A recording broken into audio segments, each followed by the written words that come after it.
From Screen Junkie Studios, it's time to tune in to TV Fights. And now your host, Roxy Striar. This episode is brought to you by T-Mobile. Now Netflix is included. Another reason why T-Mobile is America's best unlimited network. Switch today.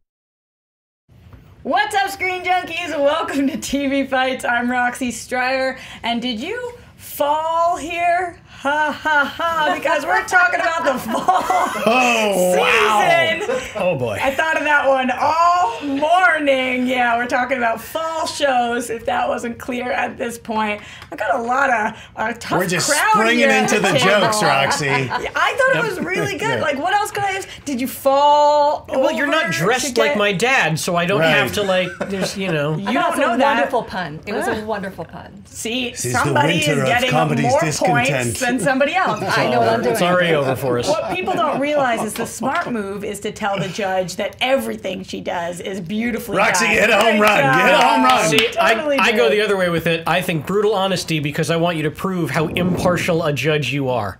He's right, but also you look great in blue. Oh, thank you so much. She's totally winning so far. All right, what are we talking about today? We are fighting over what will be the breakout hit of the year, so that's an exciting one. What returning series are you most looking forward to? And what is the best show to debut in the last 5 years, plus a whole lot more. But before we get into it, it has been a long time since she has graced us with her presence on the show. See, I compliment her because she complimented me. Coming over from Geek Girl Authority, it's Audrey Kern. Hello, thank you for having me, Roxy. I love this intimidation factor of an inhaler. It's original, it's new, it's bright, fall trending maybe? I'm ready to go. Wow. Yeah, but you didn't hold it long enough. It's still in there. Sam's not getting the note about being supportive, is he? It's still in there. It's, well. See, I know nothing about inhalers right now, so I feel like something is about to happen when she breathes. Like, what? Did that really count? Well, I didn't hold it as long because it's just going to, if I'm not having, yes, and it would just make me super speedy, but I am going to get a little speedy. Okay. Yeah, that's just pure adrenaline in there. It is. Like 5 minutes from now, fast forward to that, and she'll be there. Exactly. How are you feeling going into the fight today? It's been a little while. I feel a bit rusty, to be honest, Roxy. I'm nervous, and I didn't know it was going to be these two guys, because when you guys send out the email, it's all BCC'd, and it could be any Matt, it could be any Sam, and then How many Sams are there with 2 M's? That's true, I could have looked you up. But I She thought it could be a spelling mistake. You got me, Sam Art Williams, and that's the 2. There's only, but don't you ever think there can be only one? Yes, and if I ever see Sam Art Williams, he better hope I don't have a weapon. All right, speaking of Sam with 2 M's, coming over, of course, as a comedian and as an actor, Freaks and Geeks and Wet Hot American Stars, Sam 2 M's Loving. Thank you. Oh, thank you. Oh, you're welcome. You're welcome, kind sir. That was a lovely intro.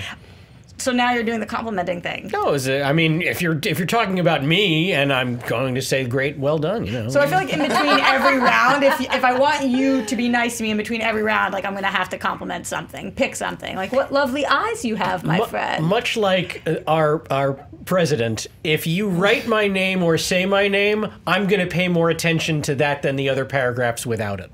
Do you need pictures like our president? No. Oh, okay. But yeah, how many other correlations are there here? that's just it's the, an that's the interesting one. comparison That's to where draw. it begins and ends. So you are a first-time TV fighter, but you are a big fighter on movie fights. How are you feeling going into this? I'm definitely not going to win because I did not get my opponent's answers until yesterday, and I was working all day until very late. We didn't get them until yesterday. Yeah, what is this? Weird excuse. I actually got them about a year ago. I've been doing deep research. I've been living with Sam Levine, living as him with 2 M's. Sneaking up on him in the curtains. I didn't actually read the email until well after midnight, and then I had to go to bed because it was a long day, and then I had stuff this morning, so I'm ill prepared. But you know what? I'll tell you what. I'm not that worried about it because I've got my fanboy instincts to fall back on, and I can take a. He just turned that around from going not to win to. I can take 76. Play like a champion. No excuses. A big steaming dump on a couple of the other choices I saw, sight unseen. I think he's talking. Don't know how I feel about that one. Don't know how The crazy I feel thing about is, that some one. people pay for that, Sam. From Billy's #1 favorite show, Celebrity Apprentice and American Ninja Warrior, it's Matt Eisman in the house. Yay! Hey, Matt, And don't how are forget you? Hallmark's Home and Family, Don't where forget I it. met Sam Levine. We had a torrid love affair one morning. How We could I did. ever And forget? Booze and Phasers. I will say, like, this is my first time on TV fights, and I consider myself a neophyte. And I've seen what this guy can do in movie trivia, and I know Trivia. this guy knows pop culture, and so does she. So I feel like I have notes in here because I came in, and I'm not ashamed to admit it. I am intimidated by the knowledge of these two. It was kind I of mean, interesting because you brought these notes in, and the first thing Sam said to you was like, "Oh, you got notes? Well, guess you need them, okay?" And I saw totally need that, notes. judgy. That is, I didn't say, oh, I guess you need them. I was like, oh, you have notes. And then my next reaction was, ugh, I am really unprepared. See, That's how I read said. I read it a little differently. Yeah, no, I was not trying to psych him out. It seemed that way. Yeah. I've seen these. I've seen their facility with the facts, the names, the dates.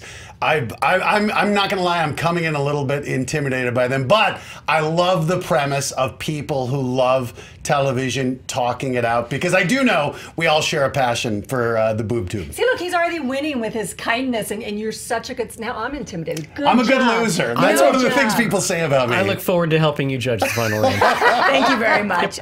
Somebody who we can always expect not to be kind on this show, Billy Business. Hey, I gotta say today, I'm super excited. Besides Home Improvement, which is just #1 in my heart, Celebrity Apprentice, one of the greatest shows on TV. So stoked Matt's here. Freaks and Geeks, one of the best shows on TV ever. I love it. But most excited because I've been emailing the wrong Audrey for over a year, and I finally get to see that Audrey Yes. Kearns is a real person. A little this sneak is gonna behind be the amazing. curtain, yeah. Yep, Right. there's another Audrey who has not kicked back the emails to me. She's so rude. Yeah, She's so, why didn't she Other just Audreys respond? are I do. because she wants to come on TV fights, but she doesn't watch TV. She's like, I don't know. Imagine if we had just booked her and she Bob showed up Ross. one day from like Arkansas. I love TV. I'm sorry, I gotta go back one step. Billy, did you say Home Improvement followed by Celebrity Apprentice are the two greatest TV shows in your mind? Of all time, yes. Go ahead and Yes. ask him if he's ever watched The Simpsons. No, I don't need to ask because I already know what #3 is on your list. Bassmasters. Bassmasters. Close. Bassmasters is about is accurate. very fun. Yep. Yeah, it's I a mean, very what fun else show. could follow It's no Celebrity Freaks and Apprentice? Geeks or Wet Hot American Summer. I'll Now say that is a Ghostbusters 2 reference for the nerds watching at home. If you guys, for the nerds watching at home, if you want to talk to me, give your opinions, give your thoughts, because as I always say, you guys are the 4th player in this game. Your choices are amazing. Hashtag TV Fights Live. You can vote on the polls on Twitter at Screen Junkies, and of course in the chats here on YouTube. It's going to be a hell of a show. I'm excited, Rox. I'm Yeah, excited. that's right. Don't let the polls fall. Just By please voting. run the video, JT. Just run the Fall video. into Sir, it. Just you're not keep even on reading those off of a falling. list. You really did memorize them all. You're a JT, that Ghostbusters 2 was just for you. You know, tried Mike, really you had hard. a pun in there. You said neophyte, and we're on TV fights. There we go. Neophyte. It's a neophyte. Whoa. It's a late It's a callback, Matrix but I one. did it That's anyway. right. Yeah. I did it anyway. That was a really good. That was a good one. Thank you. By the way, it's Point, going to be I a got matter of point. time before I start singing Ghostbusters 2 music. And I meant Matt, Found out not about Mike. Vigo, the master of evil, trying to battle my boys. That's not legal. Usually I'm the one singing and rapping and making a fool of myself on this show, so I'm so happy that just I was happened. gonna say, don't sing. We can't afford the rights, but I don't think sorry. anyone's gonna come after you for that song. Levine! He just cuts the All right, rapier. let's The move to rapier. round one. It was lovely, Matt. Here we go. This is coming from @Devin Colson. Which returning fall show do you think will have the best season? We're starting with Audrey on this one and then making our way around the table. Which, by the way, somebody got mad at me for saying making our way around the table. Do you guys understand what that means? Literally making We're our making way. our way down around Yeah, the table. that makes. What other way is there What's- to? what's There's the this insult? whole comment thread right now about what does it possibly mean to make your way around the table? I'm not making my way. They're making their way. Audrey, go Okay, ahead. that's Right. just ridiculous. You know it's not going to be ridiculous. What? It's season 3 of Outlander. All right? Now, This is a great show. It's a fantasy show, and it's on its 3rd season, so it's still new and fresh. And so I'm going to give you a little rundown. It's about this woman who's a nurse after World War II. She goes to Scotland to rekindle her romance with her husband because they've both been off the war and they're both pretty damaged. And then she goes to this little Stonehenge type thing. She touches a rock, and then she goes back to the 18th century, okay, where they think she may be an English traitor or a witch because the Scots are about to rebel against the English. But then she meets her true love, Jamie. They get married because she doesn't think she's going to come back. Okay, so that's season 1. Great first season. Oh, and then there's a bad guy that's a descendant of her husband who sexually assaults her new true love. So now there's this guy that looks like lots of Wait, conflict. a descendant of her present Isn't day this some husband. sort of incest? No, present day husband. Okay. Yes, I made it confusing, but trust me, if you watch, it's not confusing. Now, so she knows that there's going to be a rebellion. The Scots are going to lose, right? They're going to be slaughtered when they rebel against the English. So the 2nd season is all setting up for her trying to change history. Okay, she's trying to make the Jacobite rebellion go in her true love's favor. Then all of a sudden, she gets sent back to the present. So here we are at season 3.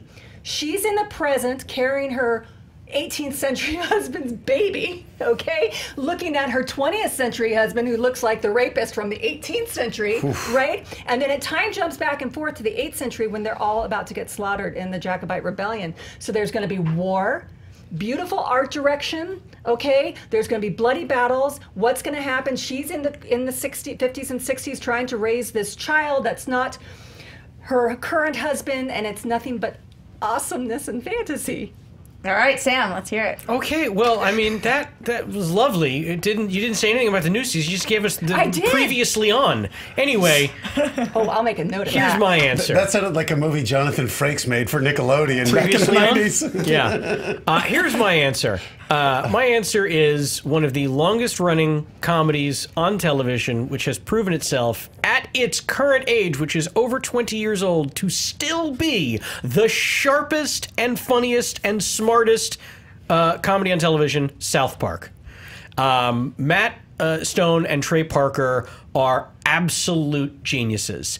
If you look at a show like one of my all-time favorites, The Simpsons, there is no way of getting around it. It had its peaks, and then it has been an elongated valley, and I know they're working hard, and they made some strides the last few years, but it really did hit the doldrums there for several seasons in a row. South Park has never suffered that fate. They have always been fresh and topical and biting and witty and satirical, and last season with the last 2 seasons with PC Principal and the gentrification of South Park and it becoming upscale, and then the whole Trump thing and the political stuff and with Mr. Garrison and then the online trolls, they've never ever shied away from being topical, and they have always nailed it. And this season they have announced that they are going to stop doing serialized episodes. They're going to go back to the older style of self-contained stories, and that I personally think is where they hit their stride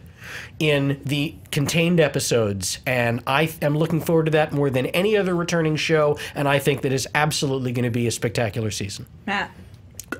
Great. Totally agree. I think that's going to be a great show. I went with This Is Us, and this is a show that obviously there's a little bias being on NBC, but I remember last year at Upfronts watching a teaser, and I think it was a 3-minute teaser of a show where I felt like this is something that's not going to be up my alley. I'm a guy who's dating a girl, living with a girl. I'm not family oriented. This show got me within a matter of minutes, and I think over the season, it's one of the best simple family stories we've seen in such a complex family way of telling it really generationally and kind of giving us this flashback from the 70s, from the parents, and then the current day. And I thought it was such a great way to revisit family issues that I think are things we're becoming more aware of. And in a time when there are so many more challenges, to go to a show like this, which I think can handle some of the bigger issues we're dealing with personally and do it in such an emotionally well-done way without being saccharine. And I credit Dan Fogelman, who I think has established himself as one of the top writers in Hollywood, and the actors, and particularly Sterling K. Brown, the guy who just won an Emmy last year as Christopher Darden. I just think the acting is first rate, and I think they've already set up. We know Milo Ventimiglia's character Jack, the patriarch, is going to pass away. What? So spoiler alert, that was a good one. I mean, I already think. Look, this first season was fantastic in setting up the dynamic between the siblings, setting up proposals, setting up death, and I think that this season, rare is it that a show gets a pickup, let alone a 2-season pickup. I think that's the confidence NBC has in this show. I think between the acting, the writing, and what they've already set up in this season, this is a show that already with its popularity is going to explode in season 2. All right, let's find it. So, Sam, you had said that I focused on the first 2 seasons, which you happen to focus on previous seasons in your explanation too. Want to point that out. Sure. But the reason I brought up season 1 and 2 is to show you all that meat that they have to work with going into season 3. 1 and 2 has been setting up season 3. We are going to have battles. We're going to have 2 true loves trying to find each other through time, and it's going to. And South Park is a fantastic show, but I'm trying to escape. This is a great show for everyone to escape to, where you have This Is Us, which is a manipulative show that is just trying to get you to cry every single week. South Park is just reminding you how dismal the world is. Let's slip into some fantasy and watch Outlander, watch True Love, watch Men in Kilts, watch beautiful women. Come on, season 3's got it. Okay, here are my arguments against both of those. One, Men in Kilts. You can't watch season 3 Outlander clearly without having watched seasons 1 and 2 and also care about history. You want to learn something. You're telling me that Outlander is all about teaching you history, and I don't go. And I don't go. You kept saying it's a history lesson, and that's fine. I never said history lesson. Well, you just said there's a lot of history. There's a lot of rich history. You have to know history. There's historical love. stuff in it. Anyway, my point is, I don't want to watch TV for historical lesson. I don't want to know that I had to watch seasons 1 and 2. You could absolutely 100% watch this season of South Park if you've never seen an episode and still find it funny and entertaining. And as far as This Is Us is concerned, it is so heavy-handed in its delivery. It is absolutely, as Audrey said, it is absolutely trying to mess with its audience. It wants to elicit that emotional reaction,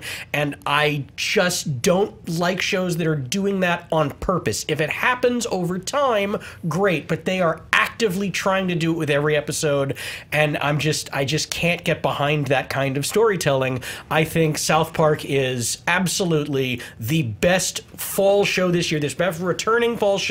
You don't have to have seen seasons 1 or 2. You don't have to have seen season 1 of This Is Us. There's no serialized storytelling. It's the clear one. But it's a 20th season. It's tiring. I don't want to go back. And you brought up the serialized. They lost a lot of viewers with those serialized seasons. That's just a fact. And Outlander's going to be fine because I just gave you two wonderful recaps of season 1 and 2, so you can go in and watch. I do have to agree, though. I think Outlander is a very specific tale, the timeline, and talk about manipulative. Having a woman traveling through time, being raped by a she wasn't raped. Her husband. I mean, to me, it's a combination of Somewhere in Time and Twilight. And I think it's a show that has a following, but in terms of being as big and broad, and my understanding is having the best season, and maybe I'm misinterpreting this, but I do think that this is a show for This Is Us, as manipulative as you may find it. I do think that is something that people want to do. And even though I agree between the music and the storylines, I still think it is one of the best executed shows in terms of that. And I think that's why its popularity is going to grow. And this is a show that is going to, I believe, have the best season. South Park, I think the problem with South Park is, and I know, which I agree, Sam, I do think it is one of the best shows. I think to a certain extent, it's suffering from that term that they've coined Poe's Law, where it's almost hard to mock what is going on in current day society. And I think where South Park before was the voice that was able to take those shots, I think that we've reached a point of absurdity where South Park, I think, will be as entertaining. I just don't think it's going to be as relevant as it has been in the past. And it's not going to be absurd as what's going on in the real world. And This Is Us, I mean, is, in addition to being manipulative, it's like 5 twists per episode. And at some time, I think this season, people are going to get really tired of it. and I don't think it's going to do well. And as far as being the best returning fall show and the best season, I'm looking at this show as a whole. Well, And if it we're is talking definitely twists, traveling through time. It wasn't a twist. That's not the question. That's twist. not. You can't look at it as a whole. That's not Right. the question. The question is which returning returning fall show show will do have you the think- best season. And this one will. I disagree, and I think that South Park has always been able to be topical and relevant, and it has the ultimate advantage over any other show. As I'm sure you both know, they do the shows the week before they air. Sometimes the night before they air, they're still producing the show and creating the content. That gives them the ultimate ability But they to did remain say topical. they're going to stay away from Trump because they felt that was something Yes. they didn't want to pile Yes. on. And- Here's my question, though. Yeah. Is just, do you think this will be the best season of South Park ever? I think the answer is Out of most likely 20 no. seasons? Right. Oh, No. am I saying it will have the best season of South Park? I don't know if I could say that. What I can say is, of the three choices in front of us, Outlander, This Is Us, and South Park, there is a clear winner that will have the best No, returning I can season. go to bed and forget about South Park easily when I watch. I can go to bed and forget about it. But when I watch Outlander, I've watched the first episode of season 3 already, Mm-hmm. and I have been thinking about it for the last 2 days because it is rich, it has a deep well, and it's going to keep on giving the whole season long because you have a story about true love and about hope, and will people find each other through This time. is my problem with a show like that. Is ultimately it's the moonlighting, will they or won't they? Where a show like this, it's hard to have a resolution because you're not going to want them to get together. And a show like that, I feel like to me, I lose interest in a show like that where I want the couple to get together. And if you're going to keep erecting these barriers and then introducing other factors, I feel like I'm not getting the resolution I want. To me, Outlander sounds like something I would love to see in a movie format, but for something that's going to extend over time, for me, that's not something I would feel like I'm not going to be satisfied. Billy Biz, talk to me. Yeah, so interesting that Audrey said that ratings were going down for South Yeah, it Park. had the best season ever. So here's where it kind of stands. I was just No, I was going to say something, but I'm South- glad Billy got me. South Park started serializing their entire seasons into one storyline, starting with season 18. That was in 2014. Ratings were down for season 19 slightly, but they raised back up for season 20 to about the average of a South Park season. So to say that the show nosedived is not an accurate statement. I forgot Just we add had it a to the fact list. checker. Add it to the list, Billy. People, Right. the things people make up. Things people just fake news left and right. A lot of great suggestions online. A lot of people were saying Westworld season 2. I hate to be the bearer of bad news. That's not coming until 2019. Yeah. So I'm sorry if you didn't know that, and I just ruined your day. Matt Muniz said he's looking forward to The Flash season 4. Yusuf said Riverdale season 2. A lot of people, including David, said Star Wars Rebels, the final season, season 4. that will be And Chicken good Parmesan is looking forward to Supernatural season 508. What is it actually? 12? 13? It's so God. large now. It's too many. It's way too many. I mean, I thought Smallville went on for a long time. Yeah. They're going for the Gunsmoke record. They Right. really are. After Yeah. Kripke wanted to end it at I think 5 or 6 seasons, it's gone way past its shelf life. Hey, but if somebody's still saying it, that means somebody's watching. Right? Somebody. Their fandom is strong. Chicken yeah, for Parmesan is looking forward William to Shatner's it. so- always tweeting about it. Yes. All right. He's always Speaking tweeting of about booze it. and phasers. Yeah, speaking of booze and phasers, yeah. Or his Twitter is amazing. You know he runs his own Twitter. Yes. Like he tweets some No wild one else stuff. would do that. No. All right. So for this round, really great job, guys. I think that this was tough because it's which do you think will have the best season? I believe you guys all think that yours will. But the person that I think was most objective on this one and was describing why it would be a great season for the masses and especially at this time is Sam with South Park. Sam, you get the point on All this right. one. Wow. Thank you. Thank you You're very welcome. much. It's a close fight, but Golf club. there we go. Usually I have long-winded responses. I'll save you guys on that one. They'll be coming soon. Billy, talk to me about the interwebs. Well, what do you think our audience would have picked out of those 3? I have a feeling it's not at, an Outlander. Definitely over- Outlander. at an overwhelming 59% South Park. 23%. You don't want to pander to the masses, though. That's when you come in here and you take your swings. All right. 23% This Is Levine. Us, and 18% Outlander. You might have won the point, but you lost my heart. This Is Us is like, it pulls at my heartstrings in the right ways. You were mean about that show, sir. It is an amazing show. It's your job, though. I have no problem if you enjoy it. All right, cool. Yeah, we're good again. Did you hear the disdain dripping in his voice? Yeah, totally. No disdain. Here we go with round 2. Oh, you're gonna love this one then. Coming from at mmkoch200. I really perfected the pronunciation of that now, didn't I, Billy? Only took a year. Yep. What will be the new breakout show of the fall season? Sam, we're starting with you, and then we are making our way around the table. All right. The new breakout show of the fall season falls to one of the absolute best networks in the history of television, HBO, and it is The Deuce, starring Maggie Gyllenhaal, James Franco, and of course, co-created and executive produced by David Simon from The Wire. With the pedigree of those 3 people alone, not to mention the rich writing staff that they have from wonderful shows, I think that show is tremendous. I watched the pilot. I thought it was a great show. It was gritty. It was interesting. It was compelling. And I think it is going to be the breakout show of the fall season. Everyone will be talking about this show for weeks and weeks to come, months to come. Matt. So again, this may be the interpretation is the breakout show. I'm thinking of the show that's going to be by and large, not just in New York or LA. And that's why I went with Rise from NBC. And again, to me, this is going to be one of those syrupy, saccharine ones. But again, with the pedigree, as we're talking Jason Katims, who I thought Friday Night Lights and Parenthood, the guy knows how to tell stories and create families. And this one to me is like a more serious Glee. But I just thought Josh Radnor, who I never found particularly funny in How I Met Your Mother, in this trailer, I don't think he has to be funny, and I think he has to be sincere. And this was a show I just thought as I was watching it again, I tend not to like the manipulative, saccharine shows, but a show like Friday Night Lights or Parenthood, where I feel that they hit on the real storytelling and they allow actors to do a great job, which I think Katims does.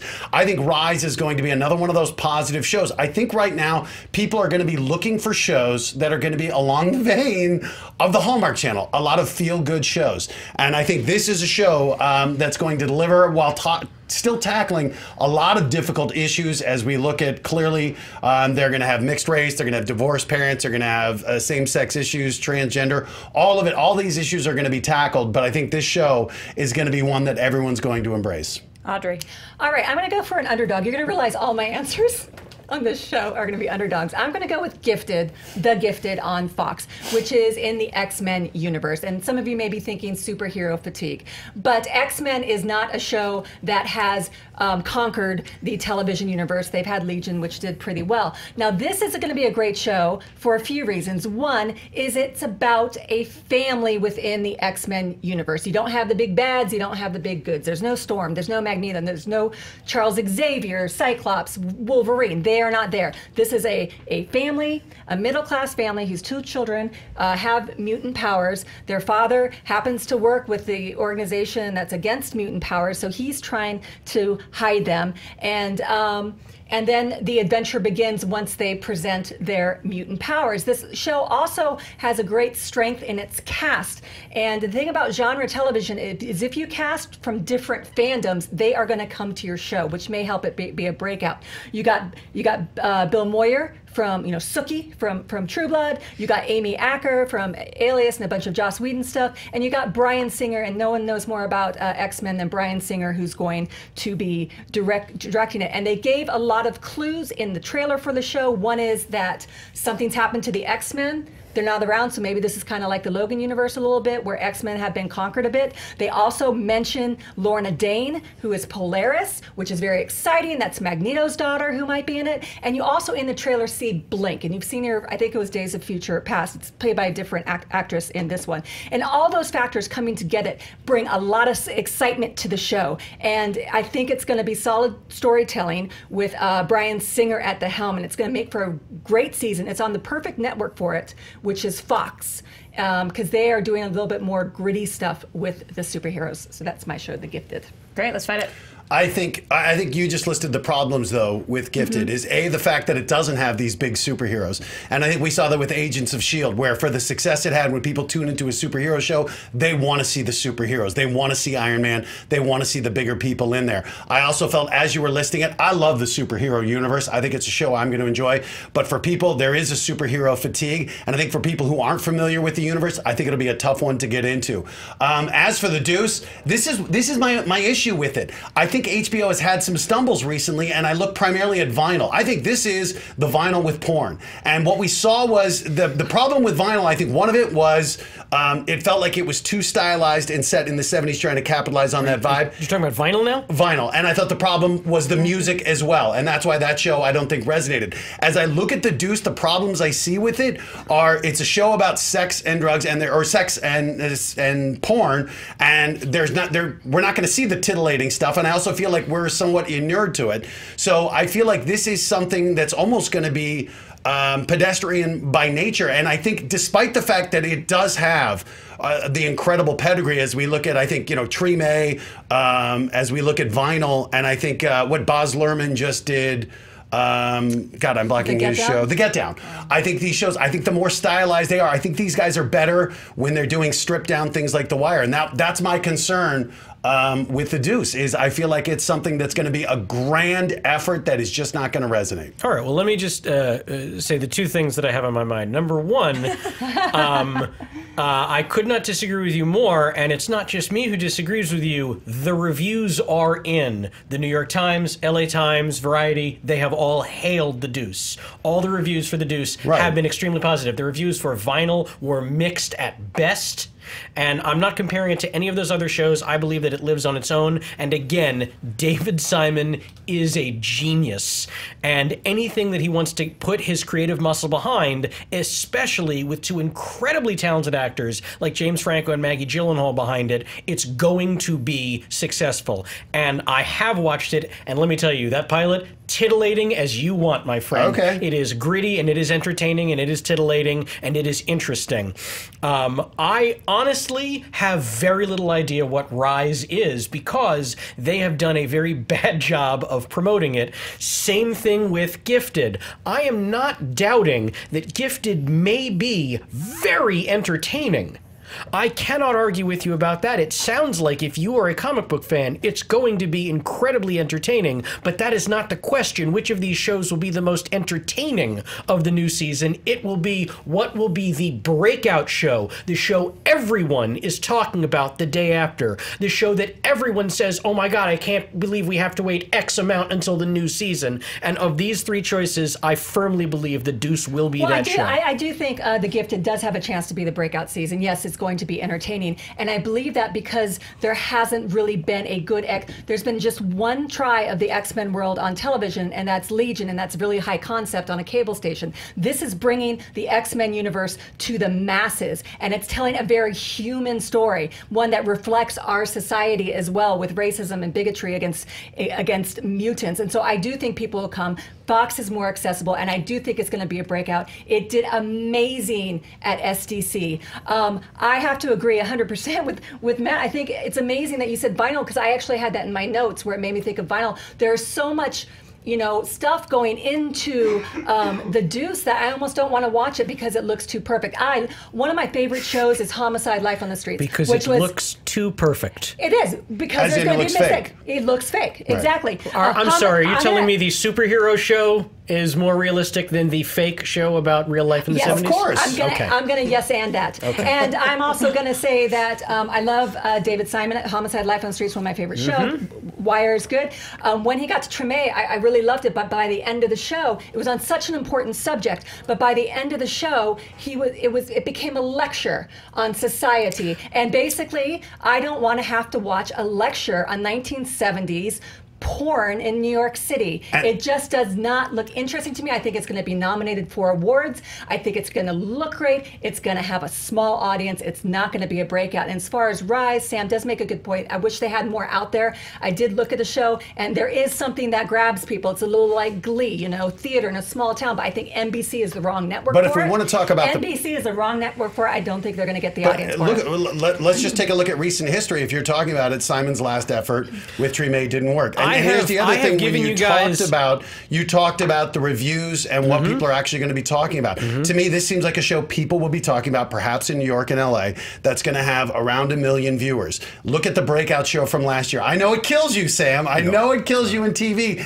This Is Us was the monster breakout, and I believe Rise is poised to do that. Now, it may not be the show people in LA and New York are talking about, but in the rest of America, This Is Us is the biggest show, and I believe Rise is poised to follow in its footsteps. I speak a lot for the nerd world. So, and the nerd world is very, very big. And Legion was, even though it was a high concept show on a cable channel, it was a breakout show, and nothing like that had ever been done before. And I'm very excited that The Gifted is going to be on Fox, because I do think it's going to bring a wide audience, all ages. I think we argue different terms about Breakout here. Yeah. Also. Perhaps. All I know, well, I have not done either of you the disservice of talking about the creators of your show's previous failed efforts like you guys seem to be focusing on mine. I'm talking about the existing shows that you're discussing, and you don't seem to be wanting to take down the Deuce. You just want to take down previous efforts from the creative team. I don't want to watch a show about 1970 porn in New York City. That doesn't seem interesting to me. I don't want to watch women objectified. I don't want to watch the gritty crime scene. That's not interesting. Why would I want to watch that? Why would anyone want to watch that? It's going to have a small audience. And I would say the same thing. I didn't watch the pilot. I didn't know that was out there. I watched the trailer, though, and I found it was the same thing, too, where I found it was very stylized. It reminded me of vinyl. I could be totally wrong, Sam. No, that's fine. But my point being is, as I watched Rise, I felt this show has the potential to be a much bigger breakout in America. And I just want to say one last thing about The Gifted is that it has a very deep well in the X-Men universe, because I do think when you go down, go down the ladder from the big characters, you're going to find a lot of story there. Sam, go Breakout ahead. does not mean biggest audience. Breakout means the show that that's everyone your definition. is talking about the day My after. show is going to be a breakout, dude. To clarify, The Deuce, I don't think you were saying it's out for people to watch the first episode. You were saying that you just watched it yourself, No, or it is is. available It's to watch. just, it started last week. Pilot's out. Oh, great. Okay. Yeah. Let's talk superheroes for a minute. The chat was very divided. Some people saying it's got to be Inhumans, and other people saying, are you crazy? So a lot of people very mixed on Inhumans, if it could be a big hit or if it could be a huge blunder. Look, a lot of people went and saw it in IMAX more than a lot of people thought they would. That is true. Another show that was mentioned a lot, and again, I hate to be the bearer of bad news, a lot of people excited for Black Lightning. It's not coming until 2018 again. I apologize. They haven't even announced a date. Yeah, if I'm just shitting all over your excitement, guys, I'm lying. I take a little bit of joy in that. There is casting news that comes out in the fall, though. So yeah, it's going to be a That keeps mid-season people excited. replacement. So yeah. You have to wait a little bit longer, but it is coming. Some of the ones that were tossed around a lot. Neil said Netflix is The Punisher. Dax said he's looking forward to Ghosted with Adam Scott and Craig Robinson. Geek Girl Ren and a lot of other people saying Star Trek Discovery. Evan, he said one that I'm looking forward to the most, Law and Order True Crime about the Menendez brothers. And Jay, he wanted to very carefully say this. He said, I don't want to watch it, but I think that the breakout hit will be Young Sheldon. Yeah. That's a pretty good transition into where I think this argument is going. I think that two of you guys were arguing amongst your group of friends, like what will be the breakout for the people you associate with, and one of you was arguing what will be the breakout nationwide, especially because I don't think you guys are actually defining breakout that far from each other. It's a combination of biggest and best, and somewhere in the middle you guys are all finding it to meet. Because of that, Matt, I think you get the point on this one. Well, I know you get the point because I'm the judge. So We all get golf clap. This is good, passionate discussion here. I love it. And by the way, David Simon, I'm sorry I called your You're really shit. I feel like Sam's going to go tattle on me. Please. We've had people on the show say that they hate Muhammad Ali, that adoption doesn't count. Like, that is not the worst thing somebody has said when they're in the heat of an argument, believe me. Now I don't feel so bad I got the South Park ratings wrong. Yep. People are saying that. Exactly. Billy, what's the web saying? Would you be shocked to know that our audience predominantly picked the superhero show? What? That is shocking news. 40, Screen Junkies? No way. 48% for The Gifted, 37% The Deuce, and 15% probably have maybe heard of Rise. I guess our arguments fell short. How does it work if It was you fall. don't I use know I had fall? passed it. I wasn't quick enough. Sorry. And you made so much fun of me. I'm Gosh, awful. Just wait. Here it comes. I feel better now. I do feel better. All right, let's get into round 3. Oh, man. Oh, this is a fun one. What 90s TV show would you reboot to debut this fall? Pitch it. We're starting Matt on this one, making our way around the Okay, so table. this is really going to sound weird because effectively people are going to go, they're already doing this. I'm talking about Star Trek, and Audrey, I think you'll appreciate this. And I'm talking Next Generation, though, because as I look at it, the problem I see with Discovery is that it's going to lose what made Next Generation so special, and that was the simplicity. What I would love to see is to see Picard. I would love to see Worf and Riker. I would love to see these people reunited, perhaps at Starfleet, almost a prequel to Next Generation. The thing I think that made Next Generation the best of all of the Star Treks was the relationship between the characters. That this was a show, so to see these people at Starfleet, it was along the lines of what J.J. Abrams did, I think, in the first Star Trek reboot. But the reason I think that Star Trek really belongs on TV, or when it's done on TV, it needs to be simple, and that's what concerns me about Discovery. So as I'm pitching my show, I'm telling you why I'm concerned about Discovery. I think they're trying to do what the Star Trek movies did and made the mistake, the initial ones, was rely on special effects and rely on competing with it, when really Star Trek is a show about people and relationships. And I want to see these relationships that we saw fleshed out over all those generations, all those years in the Next Generation. I want to see them beginning, I'm going to call it Next Generation Starfleet. All right, Audrey. All right, so underdog again. I'm going with a little-known show that was only on for 1 year. But as we know, some people at this table, some awesome shows have only ever had 1 season. What possibly could you be referring to? Now, Screenplay. now, in 1995, before there was that big influx of all these cable channels, and Fox in 1995 was fairly new at that time. There's a show called Space Above and Beyond, and it only had 1 season. It took place in the near future. Just think, it's hard science fiction, it's gritty science fiction, it's military science fiction. It's like everything you love about BSG, but without that mythical religious element. So, and it was just ahead of its time. Space Marines. I'm going to say Space Marines, okay? The Earth has just gotten done fighting their artificial intelligence. They had that, rebellion, and they actually cloned a bunch of people, made in vitros of people that were born at 18 years old, and so there's an influx of people that humans don't like and are racist again. And what happens? Aliens attack, because aliens have FTL and we don't, and so we have colonized part of space and we've been attacked. So now we have to go to war with these aliens called the Chigs, but we don't have their technology, so everyone gets killed. So everybody at the academy, this one squadron called the Wild Cards, has to go up in space, hitch a ride on a Navy ship, and have dogfights in space. And they also there's deep themes in this show about how we see each other and inclusivity and existential threats. So you come into the show and they've just faced one existential threat, and now there's a second one, and the well is so deep for stories in this. It was nominated in that 1 season. It was nominated for 2 Emmys and 1 Saturn, I think that would make a great, wonderful reboot. Sam. I'm going to go with the 90s classic Quantum Leap. This was one of my all-time favorite shows of the 90s, and it was so successful and so popular because it was so easy to understand and get into. You didn't need to know the characters, you didn't need to understand their backstories, because every episode he leapt into a different person's body through some historical event or some fictionalized event, and he had to help right the wrongs of history.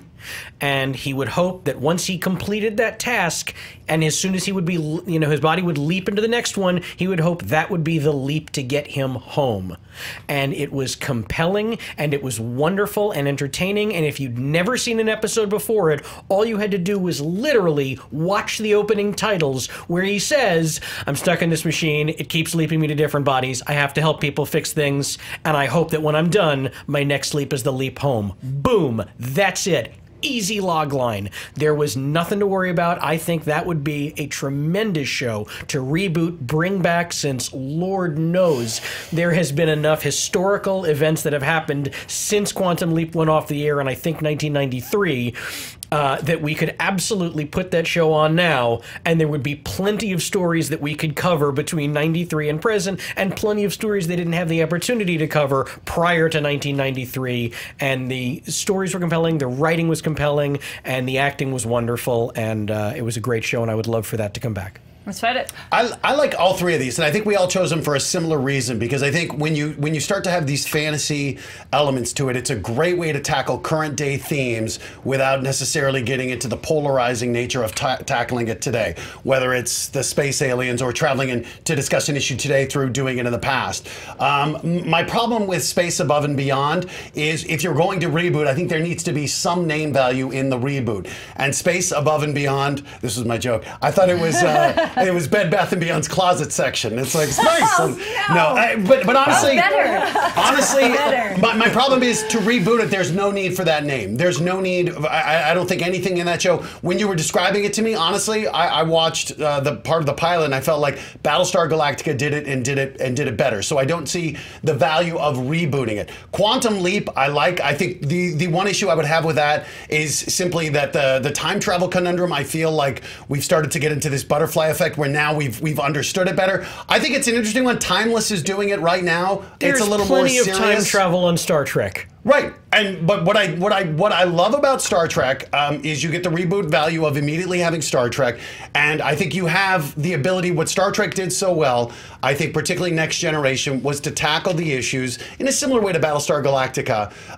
but to do it through the lens of either going way into the future. So whether it's time travel or not, I feel like the time travel issue now, we've become so much more savvy to it that it feels like you get this effect of anything that's impacted, it's going to have to go a little deeper into the time travel. I felt in the 90s it was something we simply accepted. Now I feel like we look at this occurrence of, what are the cascading effects going to be. So I think Quantum Leap is a good choice. I just felt Star Trek was a better one. I'm wearing a Star Trek t-shirt. Sure. Next Generation saved my life. But I will say this about Next Generation. We had 7 seasons. We had 170 episodes. Then we had 3 more shows following that, and we have another show coming out next week, not to mention the 4 Next-Gen movies. We've had Next Generation. There's no reason for a reboot. And you had mentioned the same characters, so I don't know, and I'm thinking reboot is, are you planning on bringing back the same actors for the character? Because no, that's what I'm saying. Starfleet. So I'm saying like a 20 year before. Yeah, but it could be good for the what I like is it does set up. Then you have these characters in the future. I thought that again, Star Trek Next Generation, all good things. The finale of that show was the best one ever, and what it did was it did travel through time. And I thought what it did nicely was to set up the fact that these characters were unique, and that the one thing through time wasn't changing events; it was the people, and that was the important thing. After 170 episodes and 4 movies, there is no need. I don't think people want that reboot. Yeah, I agree with you about Discovery. I don't know if that's going to work out. It looks a little too much like the Kelvin universe. Right. Kelvin universe. I agree there.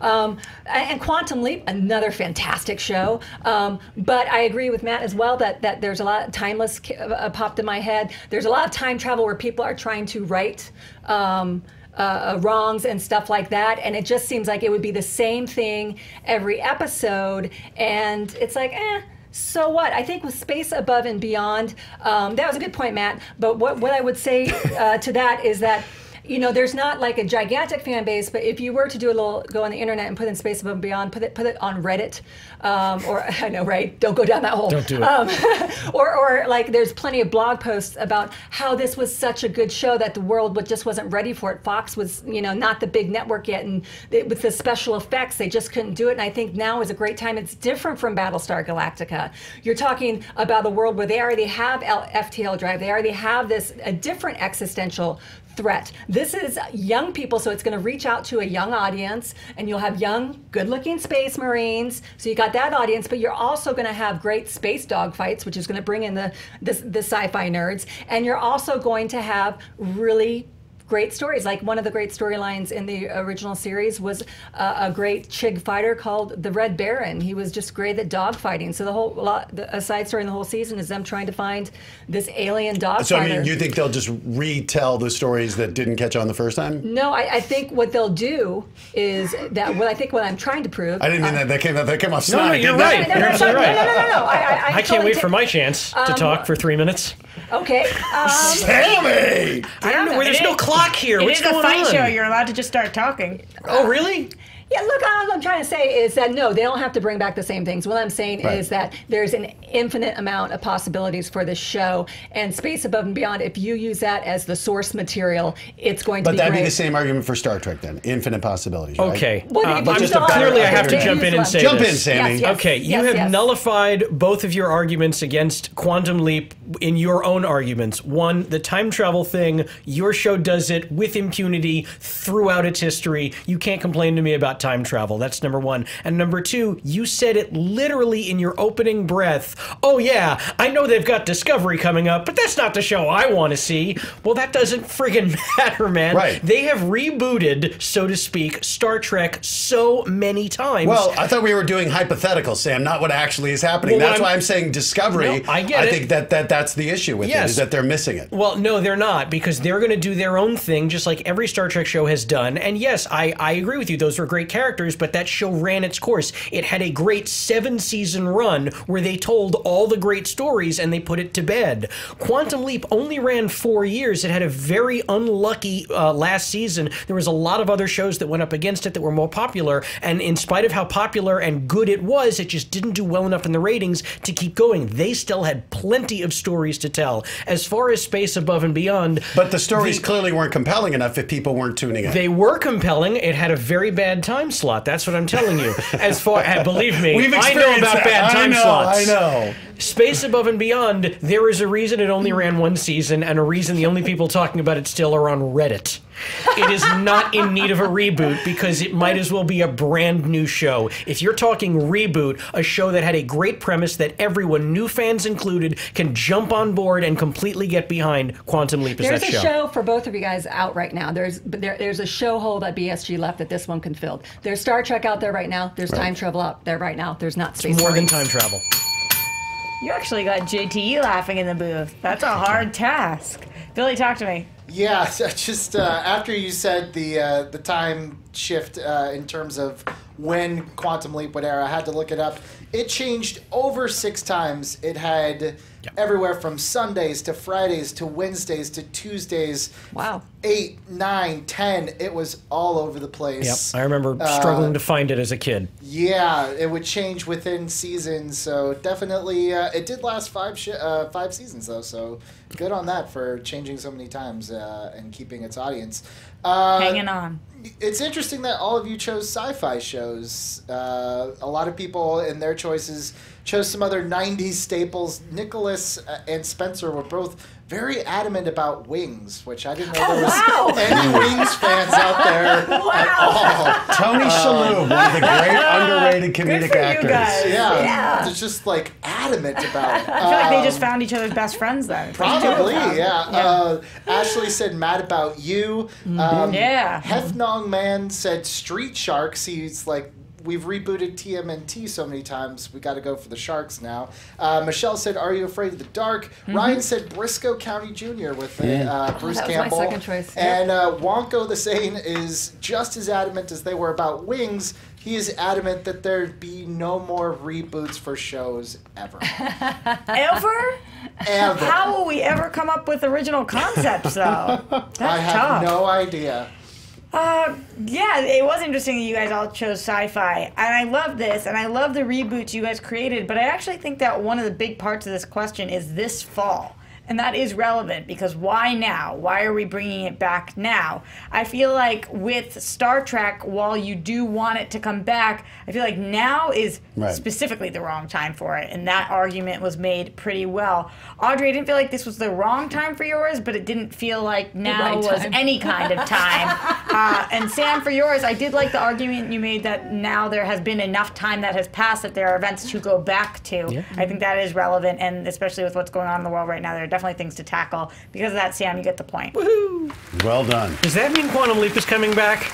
I think that's what that means. I think you would be good. Yeah. You would be great. You would be great as is Dean Stockwell. Yeah. And he's Scott Bakula. You know what's shocking totally. is the amount of times Quantum Leap has been fought on TV fights. Yeah. Like, Oh, really? It is one of our most fought shows. That I would think in such Freaks a and good Geeks. show.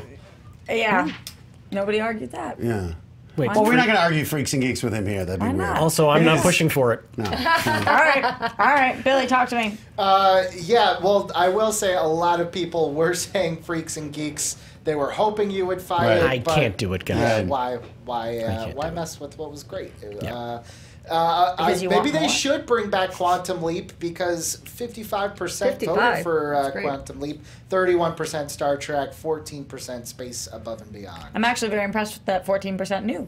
What that was. Yeah. Right. I knew that was. She made a good argument, I but- knew it was an underdog. A lot of people I went with complimenting underdogs your today. pitch, Audrey. So even if they hadn't heard of the show, they loved And I think, by the way, Excellent. we would all love to see new shows come out. Sure. You know, New shows rather are than good. reboots. Yeah.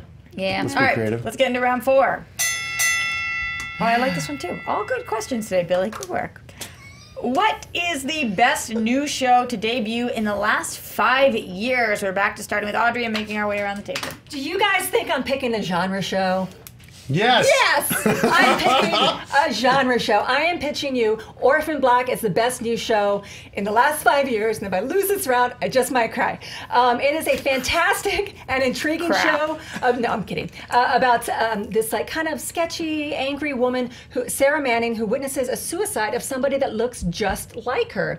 And being the person she is, she goes to take the wallet, and she looks at the ID, and lo and behold, it is her, and it propels forward a show about conspiracy, about human cloning. She finds out she is the original of a slew of clones, and then she infiltrates this woman's life, and she finds 3 other clones that are trying to find out why they're cloned.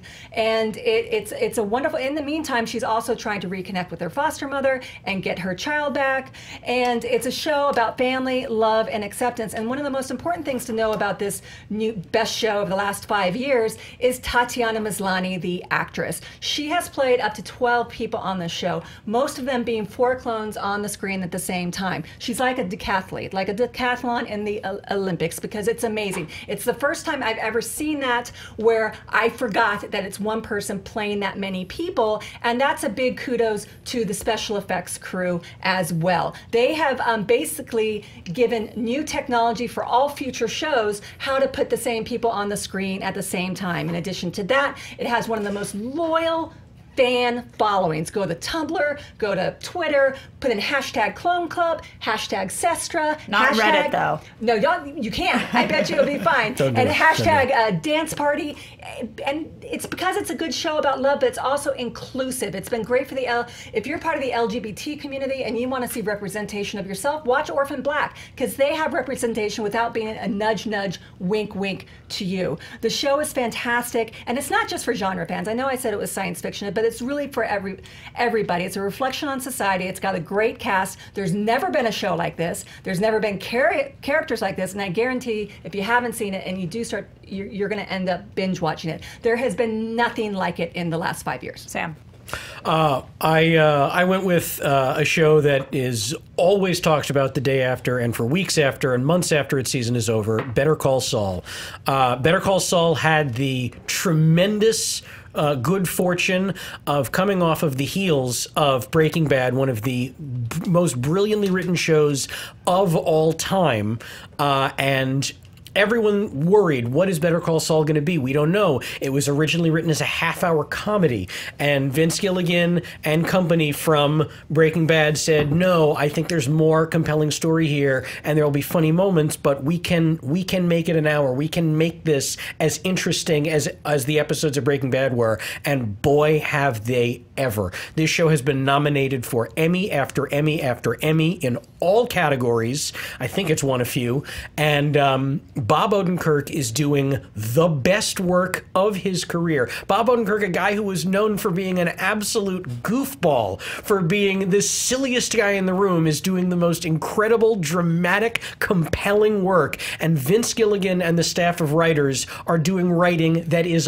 on par with the wonderful storytelling they were doing on Breaking Bad. And you have Jonathan Banks as Mike Ehrmantraut, a character who was so beloved on Breaking Bad, getting to shine in a completely different light that you would have never thought possible on this incredible show. And they are 3 seasons in, and they have been nothing short of the best, most interesting seasons of episodic television in the last 5 years.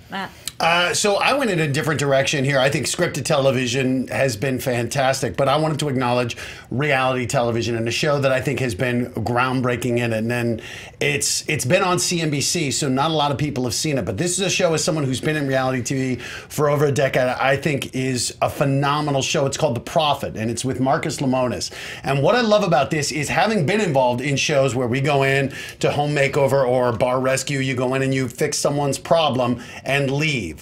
What I love about this is Marcus Lemonis, this is a billionaire and a guy, an entrepreneur, a self-made man who loves to invest in small businesses. And he goes in there and finds these small businesses that are struggling, and then decides if he's going to make a deal to improve them or not. But it's not as though I give you tips and walk away. He's putting his own money into these companies to turn them around. And what I love about the show, and the thing that is so hard to capture, is the fact that this guy has clearly so much more than a businessman. This guy plays the role of Oprah, and to get these people's stories out, which is always what I think reality TV does a phenomenal job at, and I think is his strongest skill set, is to find out the stories of how these people start the businesses, why they're so important to them, and where they went wrong with them. And what I love is, this is a guy who's not putting his money in for just the purposes of getting a TV show. We're now, I believe he's starting on his 5th season. He's now had these businesses. You're seeing the businesses get called back. You're seeing that these businesses that he's invested in, he has actually grown them. You're able to buy from these businesses. And to me, it's been a show that is what so many reality TV shows pretend to be. And I think it is something that has set a new bar, and is something, if you're a fan, Billy, of Apprentice, I think, again, one of the things it does so well is, rather than going in there and looking to fire people or to shame people, I think Lemonis brings in this attitude of, how do I bring the best out of you on it? And for a show that is about business, what I find is, anyone who is in anything where you are in some, whatever business you're in, whatever field you're in, if you're a teacher, the guy will teach you lessons about how to be better at your job and how to be a better person. It is a show that I think is actually changing the way I do business and changing the way I interact with people. I think The Prophet has been the most amazing show I've seen in the past 5 years, short of American Ninja Warrior. I think what I noticed about the other 2 answers, Better Call Saul is a fantastic show. There is no doubt, and I've seen The Prophet. It's very good. I just, like with The Prophet, I just don't think it's new territory. I think there's a template for that. You get the feel-good stories from the people, or the hardships on the people, and then he comes in as an angel investor and helps them, which is wonderful. It's going to make you feel good. But there are a lot of shows out there that do that. Better Call Saul, oh my gosh, Ehrmantraut, one of my favorite characters of all time. But I that's a known universe, so I don't, you know. And it's also another show where I think it's oh, I can't think of the word. I'm sorry. It's got a locked in. Oh, I'm going to pass up because I can't think of the word. But I don't, since it's coming in from Breaking Bad, I think there are a lot of expectations coming in for Breaking Bad that it was going to have that excitement of Walter White, and it has it, and we know where it's going. We know that he's going to Saul Goodman, and it's like, Okay, that's fine. But with Orphan Black, you're talking about a new conspiracy that hasn't, the human cloning and religious movements, because there's some cult movements in the show, haven't been done like this or ever on television before. And you talked about awards. Tatiana Maslany has been nominated for 25. She won 15 of those awards. How many of those were Emmys? 2. Cool. No, I see what you did there. I see what you did there. Saturn Awards are very important, and it's a show shot in Canada. And don't say that Canadian award Emmys aren't important, because she won a lot up in Canada as well. But in the end, this is a story, I think, also about family, love, and hope. And in the middle of this wonderful suspense and this crazy world where every single episode is new, whereas Better Call Saul, we know where he's going. We're going to watch that decline.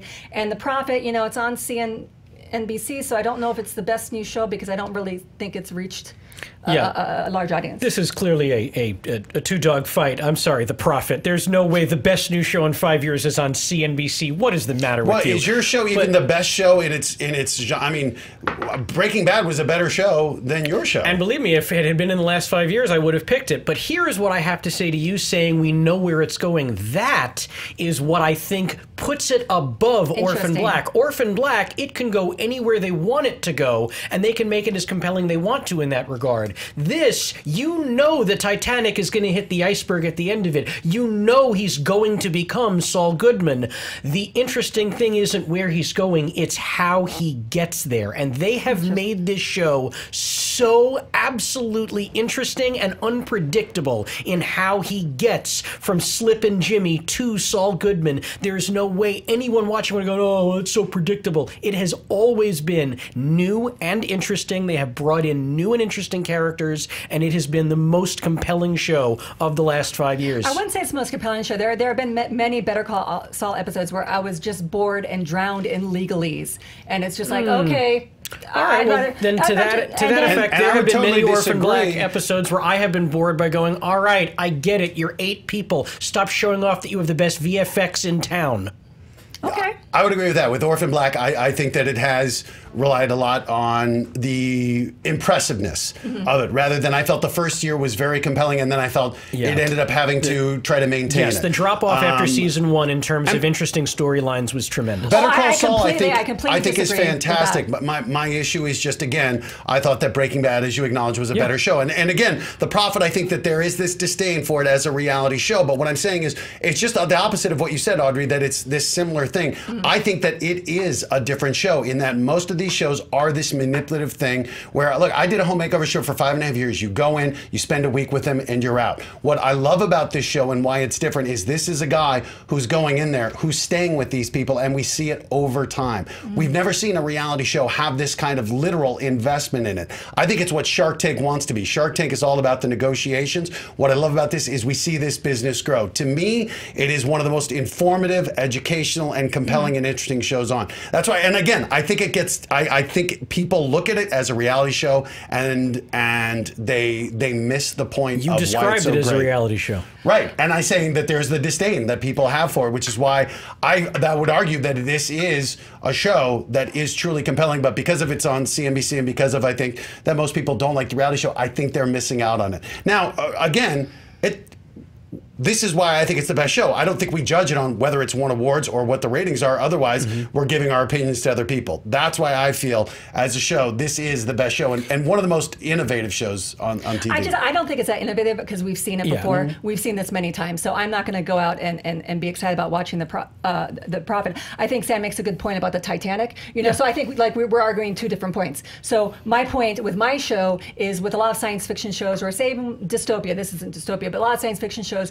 You're up against a monolith. You're up against these giants, these corporations that have power, which they do in our time right now. And what gets them through is hope and love. And this last season, last 2 seasons of, because you were saying that kind of went off the rails, I don't agree. And I will say the last couple seasons have all been about family coming together and love coming together and love winning in the end, in the middle of all this science and cloning. Very much like Better Call Saul. Yeah. You know, so some people want to watch the Titanic happen. I don't, because it's depressing, and I think his life is going to pot. I'm looking at a show that's going to be aspirational and where I want these women to win, and that was very exciting. It was very, very exciting to watch the progression of everybody on the show. I think it's interesting how in some questions you like the dystopian, bleak outlook of the future, and in other ones you want lovey-dovey. It seems like you're changing your overall themes depending on the argument you're making, which is fair. But I think comparatively, Better Call Saul has been a more impressive show in the last 5 years than Orphan Black as a whole. I was talking, when I like my bleak stuff, it's because through the bleakness, there's always hope. I have mentioned hope in every single argument. And there's hope in Better Call Saul. Just stripper. No. Billy, talk to me. It's true. I do love The Prophet. I'm glad I'm not judging because I'm Wow. super biased. It's like if Shark Tank and Kitchen Nightmares had a baby, it'd be The Prophet. Yeah. I It's love that awesome. Matt pandered to you during that question. Like I didn't know. I'm not. Yeah, I knew once he said the Celebrity Apprentice. I have no say in it, but Yeah. I love that show. That being said, everybody's choices was just a murderer's row of the best TV. It's truly, we say this a lot, but it's the golden age of TV right now. Jake said Westworld, Ryan said Jessica Jones, Brent said Stranger Things, Kevin says, and a lot of people say Rick and Morty, Lou said Fargo, TJ Dex, Chewbacca Defense. They said one of yours favorite, Rox. The Leftovers? The Leftovers. Look, I saw Handmaid's Tale. I saw House of Cards. Yeah. So many God, good TV is good choices. right now. Yeah, TV is awesome. I think House of Cards is that must be 2012 at the outside, right? I looked it up, so I was almost going to do it. I think it was 2013. I would Oh, think yeah? that would be Yeah. 6 years. Oh, maybe. Might be outside Maybe of I'm the wrong, scope. but I've That's all never right. I don't looked watch at that show. Yeah, I think it, I don't know. Fuck it, I don't even like it. I think it came out in 2013. 13. Wow, Okay. Netflix has only been doing original content since then. Not very long. Wow. Not as long as That's you would crazy. think. That's what if you feel like you could name 100 Netflix original Yeah, shows. Seriously. Wait until Apple gets in it. Oh, whoo-wee. All right, guys, great fight. I thought that this was really interesting. You guys all made different cases, which is what the show is. I think that with The Prophet, you had a little bit of an uphill battle here. But I loved the point you made. I just think you argued more why it's an important show, why it's important, why you get value, why it's educational, why it helps your life, but not why the actual show you need to watch in that moment, not the performances. Obviously, it's people, but I just heard about him going into these places, and I wanted to hear more about everybody working on it, the entire team. You guys touched upon that a little bit more, and because of that, it was between the two of you guys for this argument. And you were tit for tat. Everything one said, the other said, and honestly, with the Titanic argument, I don't know what is the better one. But who gets this point is the person, because it is the last 5 years, and the debut in the last 5 years, I think that's relevant. I think one of these shows, the argument was that it could only have really been made in the last 5 years because of the effects that are used and because of what we're doing and where the times are going. I think that that's important, too. You saw Terminator 2, right? It was 1991. I Just- did indeed. just a quick reminder. I did indeed, but it's more so. Sam knows how to win the it's judge more so, over. It's more so than, No, she's already made her decision. it's I more can't than sway her just at the this effects, point. but it's also about the topic of the actual show and who is in it and how it's working for the last 5 years. Because you guys were so even on who had the better show, that gets the point, Audrey, for Orphan Black. So you don't have to cry. That was more important. I can go home now. I can check out. I'm gonna cry. All right, Billy, what's the iCard saying? Is that what it's called? It is. I'm going off of our Twitter poll Oh, that's where cool, it too. was 64% Better Call Saul, course it 31% was. Orphan Black, Right. and only 5% get the brilliance Yeah. of The Prophet. What are you guys doing? What are we gonna do? Yeah, what are you going to do? Audience, I want you to know I love you guys, and you're all correct. That's 64% of you. I say, audience, you need a little more ladies in your life. Outlander, Orphan Black. Come on now. I'm sure a lot of them just agreed with what you just said. And Matt and I are just going to invest in Right. so many properties. I you just don't hope people even would know. give it a shot Right. and watch The Prophet. You I gotta think watch they'd be it once. impressed. These people are so infuriating. They just did the marijuana profit Yeah. one. That He's doing one in that Cuba, caught my too. eye. Yeah, it's interesting. Yeah, breaking ground. All right, guys, let's get into round 5. Ooh, boy, you guys know why we're asking this at this table. We got some experts here. What is the best reality competition show of all time? Sam, we're back to starting with you. Okay, the best reality competition show of all time open and closes with one show, and I know you're going to react when I say the title, but hear me out. The answer is Big Brother, and I will tell you why. The premise of Big Brother is they stick, and it varies between seasons. Sometimes it's 10 people, sometimes it's 14, 16, but I don't think it's ever been more than 16 people in a house at the same time. They are locked off from the outside world. There is no one in this house for them to interact with but themselves. And then through a series of competitions they have to play, power is determined on a week-by-week basis. The power holder has to nominate 2 house guests for eviction, and then the remaining house guests vote which of those people they want to evict. And this goes on and on and on until there is one person left standing, and then the evictees vote on which of those people they want to be the winner. That, to me, is the perfect example of what a reality show should be, because it is reality. This beats every other show you can throw at it because of one gigantic flaw, and that is producer interaction.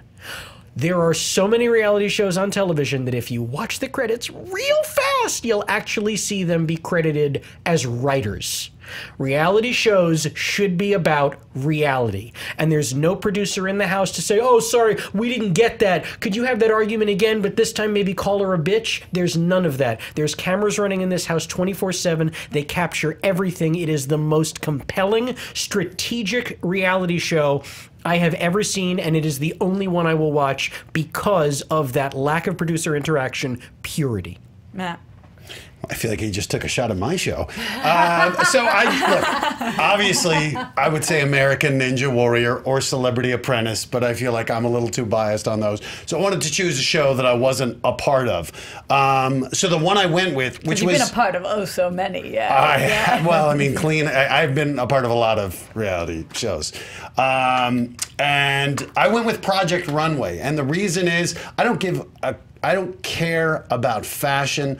What I thought this show has done so well is to create real challenges for these people, practical challenges. So often I do feel like the challenges people will do, like balancing on a wall while hot dog condiments are thrown in your face, are artificial. What I love about Project Runway is this is a practical show that has actually produced real talent. And while I feel like, obviously you could look at the singing shows or the dancing shows, I feel like those shows really don't do anything to develop or discover the talent.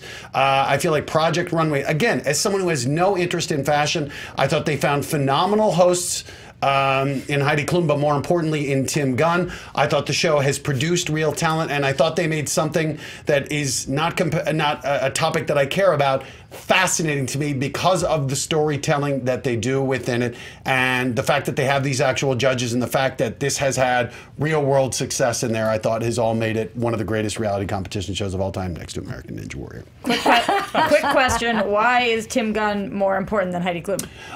Because I think Tim Gunn is the one who's actually interacting with the contestants more. Okay. And to me, Heidi Klum, I think, is the host. And while I agree hosts are incredibly important, what I think Tim Gunn does is he's the one who's in there in those moment-to-moment interactions when people are failing. And I love seeing people when they're stressed to the limits of their creativity. And I think back on Celebrity Apprentice, and some of the great moments are when you think, I don't have a chance to get this done. And I think that's when Tim Gunn would come in as a nurturing voice, as an expert voice, and again, makes you root for these people. And I felt like it was a show that, by and large, where a lot of shows can be nasty or horrible, I felt overall the interactions were largely positive, which I appreciate it. Audrey. Wow, those are so really good shows. I guess I'm going with a wild card here. I'm going to say the Great British Bake Off, guys. Yeah, that's crazy. First of all, I'd like to point out that it is full of puns, Roxy. It is non-stop British puns. Okay, so the Great British Bake Off, it's a tongue twister there.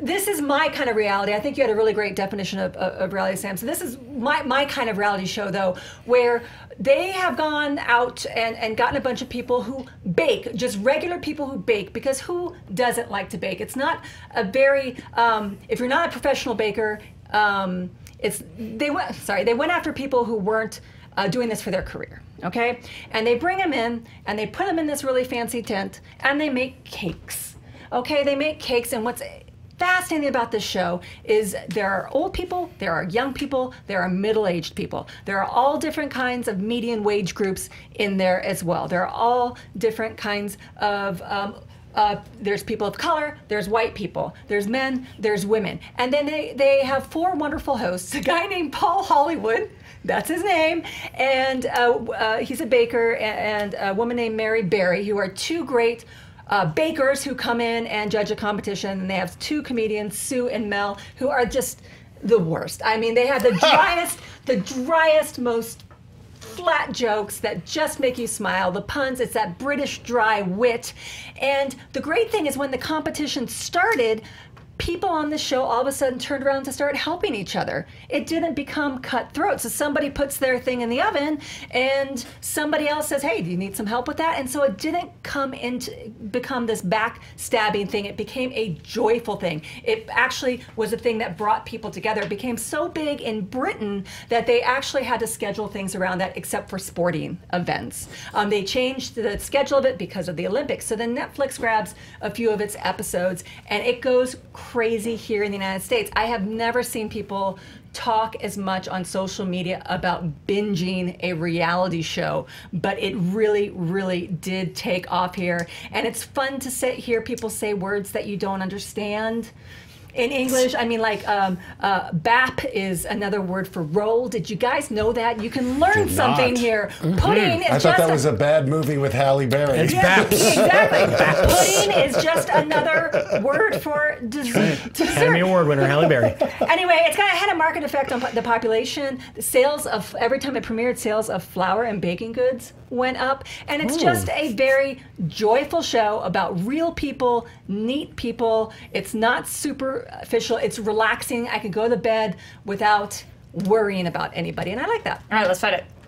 I think it's a good show, but I do think it's kind of the hallmark of cooking shows. I don't think it's the best cooking show out there. I think the Gordon Ramsay Hell's Kitchen or Kitchen Nightmares is probably a more compelling one. I think it is a good show. I think it's a feel-good show, yeah, it is. Which has done a good job. Big Brother, I think, is a very entertaining show. I don't think producer interaction is necessarily a bad thing. I get what you're saying. There's nothing like manipulated reality. Right. But what I do like, what I feel like is at the end of Big Brother, what we've watched is a psychological experiment more than necessarily a competition. I feel like with Project Runway, you know, we've seen an actual competition based on skills with a real world outcome. Okay, well, you could not be more wrong. And as a Big Brother watcher who has literally never missed an episode in the previous 19 seasons, I have to tell you, there is so much competition that plays into it. You have to win multiple competitions throughout the season in order to go that far. And if you can't win any of those competitions, that doesn't mean you're out. Then you still have the ability to play a psychological game with the other housemates. And here is why I think this show trumps both of these. In order to be on Project Runway, you have to be good at fashion. You have to know something about fashion and the creation of clothing. In order to be on the Great British Bake Off, you have to know how to cook. You said people from all walks of life come on that show. Yes, all walks of life, but they all know how to cook. You don't need to know anything except how to speak to be on Big Brother. It is a show that welcomes truly people from all walks of life, of all creeds. They had a transgender contestant on the show 2 seasons ago. That was a very huge step in network television, and I was so thrilled to see it happen. And you don't need any specialized skills to be on this game. It is open to anyone. But again, what who it wants sounds to like play. then you're saying there really aren't skills involved. There's some luck, some psychological element of it. It's an interesting competition. I think it's more a psychological experiment, but as a competition It is show, not an experiment. It is a competition. There are many competitions to be had. There are no fewer than 80 different competitions that will happen in the course of any given season. And the biggest competition, don't use the word experiment, the biggest competition of all is the mental chess chess game that you have to play with the other house guests 24 hours a day when you are in that house. It is not about who made the best dress. It's about who can outthink, outwit, and out-strategize Isn't that Survivor? the other house isn't guests. that I didn't say Outlast. outplay and outlast. Look, I'm going to go. I agree with Matt about the experiment thing. I think it's over the. An experiment lasts 1 year. This has been on for 19 seasons, 20 if you want to count the over-the-top some scientific online. research experiments actually run over decades. Well, it's weird you guys are calling it an experiment. There's a winner with money at the end. They don't award that at the end of Because you're experiment. putting people. Listen, let me have my say here. It's turning into an episode of Black Mirror. Basically, to me, it's gotten very dark. There's the last few years. There's rape jokes. There's people saying the most horrible things to each other. And that's because there's no producer interaction to cut that stuff out. It's real life. It's reality. Exactly. I agree with you. My show is reality too. I'm saying why I don't think it's the best reality competition of all time, because that's the question. So I'm going to give you my view on that. Okay. I don't want to watch a show about people who are making rape jokes and sticking objects up other people's That butts. never makes it to the air. You know what? They're not experts, but what they are experts in are people that are so fame hungry and so desperate to be famous. And they are trying so hard to shock people on the camera. Now, Project Runway, you know what? You get people who produce great art. That's fantastic. But it's the same thing where people still, they want the drama. It's very important to the show, especially in the last few seasons. I had to stop watching because the drama became more important than the product. And also the sponsors became more important than the product. They have all these sponsors now that they're doing challenges around that have nothing to do with clothes or art, and it's gotten ridiculous. So I like to go to my safe place, to what I think is the best reality show of all time. And a lot of people around the world think the same thing, where I can watch amateur cooks try to cook something. But again, it sounds like. I'm sorry. No, go Well, ahead. I was going to say, it sounds like it's a feel-good thing. That we're talking, look, you have the reality.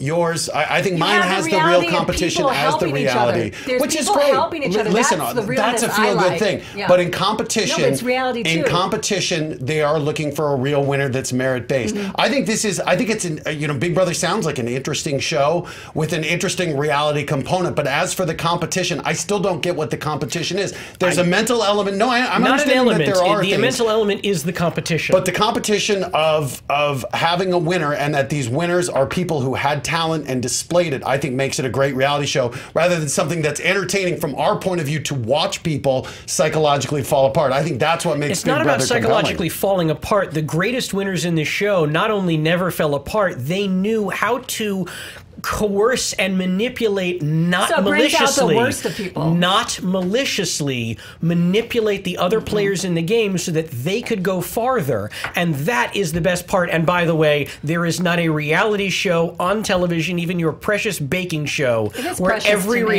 where every contestant is I like fame cookies. hungry. If they wanted to be a great baker, they would just bake. They wanted to be famous. That's why they went on a TV show. Oh God, I don't know where to go with this one. This one is tough. Not really. Do you like cookies? Yes. Do you like cake? What's happening right now? Sam, are you looking to be on Big Brother Celebrity in the Goddamn winter? right I am. Seriously. Oh, you really want to? 100%. All right, Oh my God, what's the I'll heartbeat. hashtag? What can we do? I believe it's hashtag BB Celeb. No, for you to go it to get on. you Well, and on then it. tag me Sam at Sam Swims. Levine. SAMMLEVINE. Tell CBS I need to be on Celebrity Big Brother. Holy crap. I'd watch that. That's what this was just a campaign it was a to get him on commercial. Celebrity Big Brother. Fame just on the proof. When What are you gonna Julie do? Chen announced it, I freaked. Billy, talk to me. Roxy, I feel like you have ESP because everyone on the chat was wondering if Sam was just trying to jockey a position for himself on Celebrity Big Brother, which You wanna get on sounds ESPN? 100%. Also, it's funny that you That was said this is tough because our own Andy Signor is in the chat right now. Andy! He's one of the big fans of Big Brother, but also Survivor. I'm surprised no one said Survivor. A lot of Nobody other in the people, chat said Survivor? No, a lot of people in the chat said Survivor. They're Oh. surprised that no one on the panel said Survivor. I'm a purist. Some of the other ones that came up a lot, Casey's Supersonic said The Amazing Race. Zaya said one of our favorites, Roxy, MTV's The Challenge. Yeah. A lot of people saying Face Off, the makeup show from good one, too. Sci-Fi Channel. I prefer the movie. Face.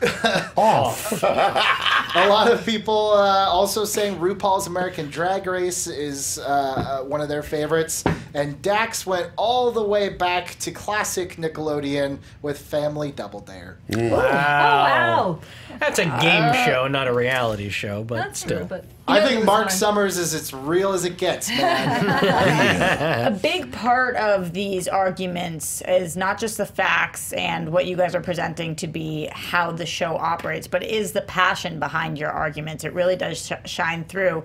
And it's a combination of those two things. Audrey, while the passion was actually there, the show, just like the way you describe it, it just was lackluster and fun. It was fun and it was fine. But because of that, this was between the guys across the table. Puns. And I feel like, Matt, where some of your arguments have worked in the past where the rest of the, even if it's not your bag, the rest of the country might love it. The passion was lacking for Project Runway. You hit all the points, like they're helping people's lives. Are you telling me Sam won this?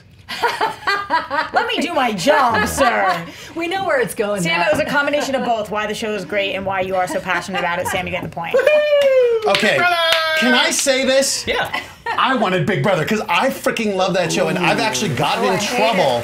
Wait, I've didn't these gotten in arguments trouble. sound like you've never watched No, an I episode? did. I was listen. Sometimes you got to make an argument. Ooh, I just got in mental trick. trouble from NBC because I was at a taping, and then when Julie Chen announced Celebrity Big Brother, Hollywood Reporter had named me. I'm a live feeder. I'm a super fan too. And NBC is like, you better not even think of doing Big Brother. Oh, not under contract! Not under contract! Dude, can we really endorse this? No, Yeah. if I can't go, I want him. I want Sam. Oh my God! No. I'm gonna get you on. I'm gonna get all of our fans. You're gonna give me the Sam. Yes, make it happen. Oh my Dude. God! Come on, look, Screen What Junkies. is the hashtag? Hashtag. By the way, can we tell the house guests, wake up? Paul is running you. I gotta connect with you after this to talk Big Brother. Okay. But guys, Sam Levine on Celebrity Big Sam Brother. Levine. Make it happen. Make it I know, happen. it's gotta happen. Please. It's gotta happen. I think Dream you come need, true. I could do it with a straight face. I was sitting there going, I love that show, though. It's a I would great actually show. watch the show. you need your own individual hashtag for it. You Okay, can't just so do it's I get Sam No, for let's celeb- ask these people to Yeah. come up with the Yeah. best one. Come up All with right, the best hashtag. Billy, by the end of the show, you'll hit us with the hashtag, whatever they come That's up with. such a great idea. Cool? It is. Sounds good. All right, Oh, I love going it, Screen into this, Junkies. Sam, you are definitely going into the speed rounds with Okay. 3 points. But Audrey, Matt, You were too quick on your reply. I love Big Brother. Sorry. Sorry. Audrey, keep hitting Matt, me. you guys Sorry, each buddy. have 1 point. All right. You do keep hitting him. I'm I know, watching no, this. because honestly, I feel like I know him. I feel like I've known him for a long time, so that's why I get very familiar. Do you I'm notice sorry. that Sam has slowly moved I know, his I chair? know, I do that. But I did Yeah, with and Big get Brother. back I in wanted here to be for like, defense. let's go talk Big Brother, man, I because it's know. been crazy. It is so good. And I love that you said that all you have to do is be able to speak to go on the show. Tell Raven that, because girl can't talk. I love when they Make the subtitle her. words. God bless Make them. the Hey, her words. major, her GPA It was dance. Dance. Yeah. What was your Yeah, GPA? her inverted Dance. spine. Oh You never my know what God. they're going to do with Yep. that thing. God. All right. Yep. Anyway, totally irrelevant to I what's can't going see on now. what it is. Sorry, So we guys. are going into All a right, speed go. round Go ahead and gloat tiebreaker. there, Levine. Here we go. I'm very happy I don't All have to right, play in a Allison. speed round. All right. We have to do a speed I'm round. intimidated Everybody now. settle. Here we go. Here we go. terrible. Here's how this works. For Okay. the speed round tiebreaker, I will ask you a speed round tiebreaker question. You guys will each have 20 seconds to fight and 10 seconds to rebut. Whoever wins this point will be going through to the speed rounds, but they will not keep their point as it would not be fair because the third person was not able to compete. Does that make sense to everybody? Sure. Yes, that Cool. makes sense. Here we go. You ready, Billy? I'm ready. Oh, Lord. All right. LA Confidential is going to become a show on CBS, or at least it's in development. What other Oscar-nominated movie should become a CBS show? Oh, good. Usual Suspects. Oscar-nominated movie. There's been a couple. I'm trying to think. LA. or What's three. that dance thing? La La Land? La La Land. I already lost because I said La La Land. Okay, La La Land. No, you have to fight LA Dance thing now, you specifically. No, she'll be doing La La Land. Your Usual Suspects, you will be starting. Usual Suspects, I thought was an incredible array of people gathered together, but I love the idea of Verbal Kint and Kaiser Sose, and I was still left wondering how much of it was real, how much of it was fake. Wouldn't it be interesting to go back and see what of it was just pulled up out of his mind and what of it Verbal Kint actually went through, what Kaiser Sose did, how much of it is real, and I think kind of the backstory going. La La Land was the feel-good movie of last year. What better things to mix together than old Hollywood, new Hollywood, and music and dance? You have love, you have careers taking off, you have breakups, and then you have life going on. It was beautiful to watch, and everybody likes a good song and dance. I think people would rather see Moonlight, apparently. Honestly, I think La La Land felt like it was so stylized. It was by the end of 2 hours, I was done with it. I felt like there was no more story to tell. The Usual Suspect is packed You with get story. Kaiser Sose, you get the reveal. Where is there to go? Where musicals are famous for song and dance and making you feel good, where The Usual Suspects is just going to be people conning each other episode after episode, boring. Sam, I will not be going to you because you could be biased. Billy, I will be going to you. Who do you feel like had the stronger argument? This one was tough for me. Now Andy's in our head. Well, This is tough. they were both arguing a lot about their movie, not so much about what the show would be necessarily. CBS was very little mentioned there. There was We did almost terrible. none. We did terrible. No, they're going forwards and backwards and telling what was real and what was You fake. of can't, Kaiser you can't Sose. argue after the fact. I thought.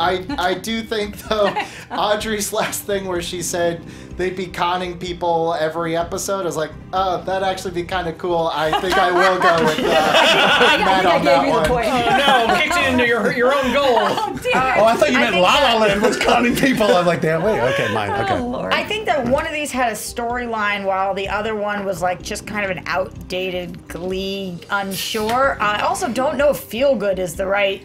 I hate It was really, really sad. Actually, they're making La La Land a show. It's called Rise. It was my choice. and it's going to be very good. All right, so because of that, Matt, you get the point on I this one. totally Therefore, you're deserve going to through to lose. the speed round. Yeah, but Okay. girl, you can't announce you're going to lose before you go in. I You know, because what came to my head was Return of the King, and that's not going to be a television show. You're like Oscar movie. All right, Sam. So Game you, of Thrones. On CBS? Here we go. Yeah, Sam, you have 3 points going into this. Matt, you have 1, so it will be an uphill battle for you, my I friend. need you to have that catastrophic collapse again, Sam. Cool. Just say The Matrix Reloaded. Audrey, you will be helping me Yes, make I this will. decision, as will Billy. Is everybody clear on the rules? Yes. Yes. Oh, good. I lost you for I'm a second. intimidated. Levine. No, the guy no. packs a big punch. Yeah. All right, here we go. Apple unveiled the iPhone 8 and the iPhone 10 today. Which TV character's phone would be the most interesting to go through for an hour? Oh. Do you think it's called the iPhone 10 or X? What are they? It's 10. Okay, We good. discussed it earlier. I'm going to go through Harvey Specter of Suits. Okay. I'm going to say Roger Sterling, Mad Men. Matt, whenever you're ready. So what I love about Harvey Specter is he's a man who's been at the center of everything. He knows Michael Jordan. He knows Kobe Bryant. He knows where the bodies are buried. The man has had more conquests than Bond. I think it would just be fascinating. It would be a total look at pop culture and where the bodies are buried. We would know. This would be like Area 51 stuff. All right. Roger Sterling was absolutely one of the most debonair guys. His phone book, or iPhone, if you will, was legendary. He knew heads of state. He knew all the big players in New York, in London, in Paris. He was a well-traveled guy. If you wanted to have a good time, Roger Sterling was the phone you wanted to have nearby. The problem is his Hold on, reception. wait. Play to the bow. Oh, yeah. Go ahead. The problem is his reception would be terrible. I just feel like Harvey Specter is right. It's the modern day. Harvey Specter is one of the coolest guys on television, and I think that. Look, if you want a guy who knows where bodies are buried, I guess Specter's your guy. If you're looking to have a good time and see some awesome shit, Roger Sterling is the phone you want to go through. All right, just to clarify, you guys are going to be playing to the bell. So even if the other person stops So I didn't talking, understand the give rules. them to the bell. Does that make sense? Sure. Cool. All right, based on these arguments, Audrey, who do you think got the point? It's always hard because, you know, Matt brought up like Michael Jordan and more conquests than Bond and everything. So I'm like, oh, that sounds really, really, really interesting. But then Sam brought up heads of state, and I like history, even though Sam didn't like the fact that I like history. Ancient history. He didn't like it then. He likes it now. He likes it now. So this is almost a tie for me. I have to say the thing that kept getting in the way of Roger Sterling is just because I know he's from the 50s and 60s. Reception would be terrible. Reception would be terrible, so I am going to go with Iceman on that one. That's a weird way to break that tie in your head. Billy, what do you think? This was really close to me. I guess for me, what I brought to the question was, if I'm going through someone's phone, I feel like I'm doing that kind of sneakily.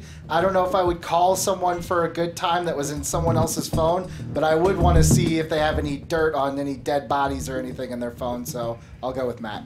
Yeah, not enough nudies in this argument, guys. Where are the dick pics?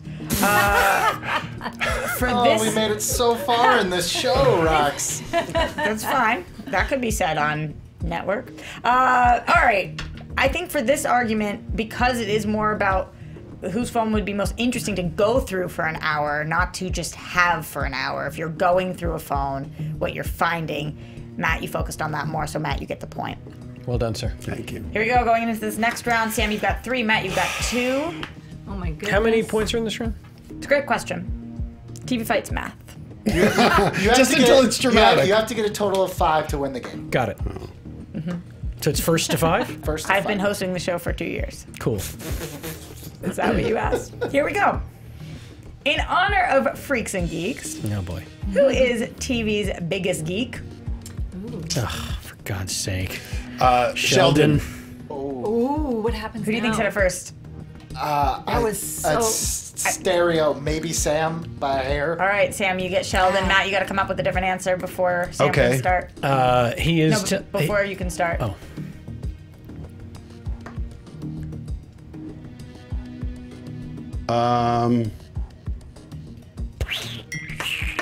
Urkel. Great. Oh, good answer.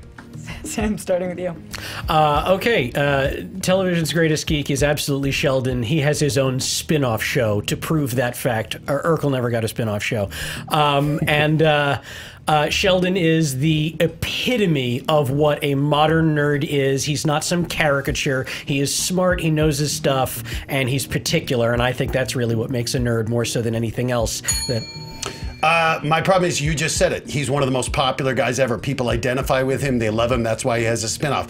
Urkel was always the guy who didn't get the girl. Sheldon has a girlfriend.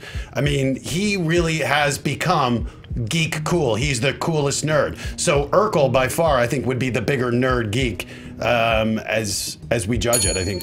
No, he's not a loser is what you're talking about. You're saying who he's not a loser, he's popular. And for the record, Urkel did get the girl. He married Laura at the end of Family Matters. I know, I've seen that episode.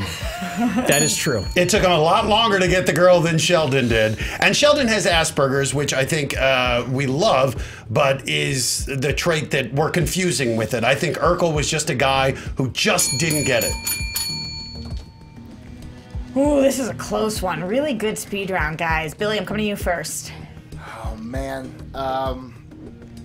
this is too close to call. I could flip a coin and go either way. Help. Yeah, I'm sorry, I'm no help to you on this one. This was too close. Wow, I he's really think not I can even- help on this one. Oh, go for it, yeah, I if do you- actually, because I think you guys both gave great arguments, but I run a website called Geek Girl Authority. Right. I identify as a geek, and I take my empowerment from being a geek, and so does Sheldon, where you were kind of making fun of Urkel for being a geek, and I can't abide by that. And I'm also someone who's on the spectrum, and I am me, and I am a geek, and I'm going to be proud of it, so I have to go Sam on that one. I think that one of you defined what a geek was better in your argument, and they're all different terms. Nerd is different than geek, is different than loser. And because of that, Sam, I think you had the stronger argument for geek. as a word. Sam, you get the point on this one, which means... Well, I agreed. I wanted Sheldon, too. Yeah, I know. It's tough, man. It's tough to argue against it when you choose it. Matt, you have now put yourself in a must-win situation, so you got to get this point to stay Sheldon! in the game. Well, actually, funny enough, this is a new thing we do on the show called the character round, where you guys actually give your answers before we ask the question. And then you fight that answer. So right now, all I need from you is to shout out a character name. Adrian Monk. Ray Donovan. Okay, so you'll be fighting in that order. You'll be going first, Matt. Okay. You'll be going second, Sam, after I ask this question. You guys got that? Yep. Who would perform the best on American Ninja Warrior? Without a doubt, people look at the fear of Adrian Monk, but there was a man who had the greatest analytical mind of all time. Ray Donovan is a guy who's over cocky. He wouldn't train. I know Monk would absolutely train and be prepared. People think it's all about the physicality. It's about the hard work. It's about the mental approach, and that is where Monk, without a doubt, would succeed. Monk could never succeed because there's no way he'd be able to wipe down all of the equipment that he would have to touch to play an American Ninja Warrior. Ray Donovan is physically built to do exactly that. He is a big, tough, imposing, strong man with iron will. He would rock American Ninja Warrior like it was nobody's business. He is absolutely perfect for it. And as we've seen, size is actually a disadvantage. Ray Donovan's size would be to his disadvantage. And our crew does do a good job of wiping down the obstacles in between. Sharona would be there. She would make sure everything was hygienic. I'm sorry, there is no way that Monk would ever be able to do it. He would get inside his own head. He would fall on the very first jump. Ray would at least make it to the third or fourth leap. And he might not win, but he would do a lot better than Monk. Wow. Love this. That was good, guys. Good, clean fun, guys. Audrey, what do you think based on these arguments? This was good, and I have watched American Ninja Warriors, and I, these are both good. Ray Donovan's a really strong guy. Matt made a point about the size, because I have been a while when smaller people do win, and once again, as somebody who's on the spectrum and has OCD, when you get focused on something, you could win it, and I think Monk would get focused, and it would be in his contract rider that they clean that before he didn't make that argument. You made that argument. So, well, I'm still going to go with still fighting even when she's out. I love it. Yeah, Billy, what do you think? That's great. Yeah, look, I thought this one was over before it started. Those were some of the best comebacks I've seen. I'm going to give this one, strangely enough, to Matt. If this is another Matrix Reloaded Godfather 3, I'll literally never come back here. Honestly, I think that who would perform best, it's not necessarily who would win, but being over cocky is a huge deal on the show. And while maybe he might not win, he might get a little further, because would Ray Donovan train? I think that you had very strong arguments. This is not a Matrix situation, but it was based off the arguments, and it was so obvious that Ray had it that I think, Matt, you get the point on this one. Oh my God. A unanimous wrong decision. Jesus, All it's right, November all over. We still have another one. You're still in a must-win situation Still in a on must-win this. situation. Here we go. Who would be a worse roommate to have, Joey from Friends or Kramer from Seinfeld? Kramer. Joey. I guess I'm going with Joey. Kramer, without a doubt, doesn't respect your space. He's not someone, I think, who would understand your boundaries. I think he's an entertaining character. Joey, at his heart, has heart, and would be someone who would look out for you, as we saw with Matt LeBlanc. He would sit in a box and give him thumbs up. He would do whatever it takes to make things right. Kramer would not. He lives his own life. Kramer is a wait. Who I'm arguing for? Joey, right? No, who's a worse roommate? That's the question? Yes. I'm so sorry. Okay, the worst roommate is absolutely Joey. Joey is going to bring home beautiful woman after beautiful woman that you can just admire from afar. Kramer is awesome. He is the life of the party. He gets into wonderfully creative, inventive, fun situations that you can take part of or watch from afar and be amused. Joey is going to break your heart because he's also going to eat all of your food and never, ever be able to pay rent. Kramer is the guy who's fun to have at the party, but not fun to live with, because he wouldn't have the boundaries. And when you did bring home the girl, he would ruin it for you, absolutely. The shower would be filthy. There's no bringing home the girl. If you go home with a girl, Joey is going to take that girl away from you. It's not about ruining, it's about losing the girl altogether. Kramer would be fun and funny. He's got great stories. Joey's an idiot. It was a rocky start, but we got through it, guys. We got through it. Billy, what do you think? Yeah, even with the rocky start, we had talked about this before the show. You nailed every argument that I would have said too. And I think the biggest one for Joey is you'd have to pay for a lot with Joey. That trumps anything Kramer might do. I'm going with Sam on this one. What do you think based on the arguments? Well, it took me a while because for the first half, I thought you guys were talking about Frasier, not Kramer. So I was really confused. Did I say? No, I'm Audrey's head. So the Joey having heart is a good argument, but the Joey constantly bringing home women is also a good argument. Kramer, though, I think if I said, Joey, I need some space to myself, he'd say, okay. And then he'd walk away. If I told Kramer I needed space, he wouldn't. Yeah, but you're just making That's me. Okay, I wrote down. Okay, up. so you're right. I'm making up. So boundaries. You say I'm ruining for everyone. I think you need to skip me on this one. All right, I was so worried. I thought it was Frasier. Everybody does it every once in a while. It's a good thing you're not the Best judge. answer all day, Audrey. Frasier gets the point.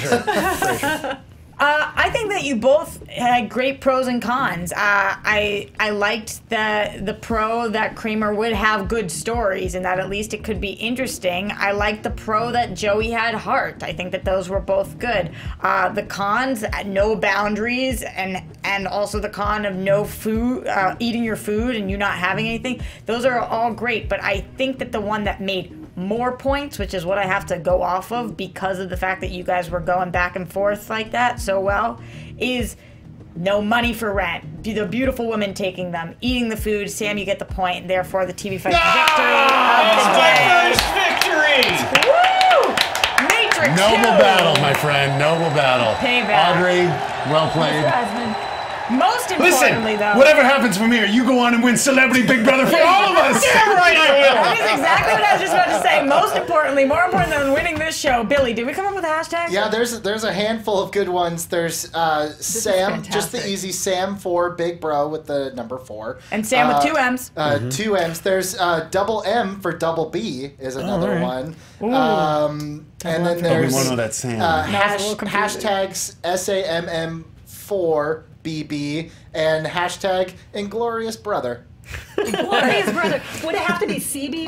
I honestly, I think we need to choose this now because I think we need to start this campaign. Okay, you can't put a number in a hashtag, so it would have to be SAMM. I think you can now. You can now? Yeah. Oh, you can? I think Even it's, better. I think it's hashtag SAMM, 4. the number 4, Yeah. BB. BB. Celeb BB? Celeb BB. I think it's Celeb BB. CBB. So maybe capital M's Sure. for BB.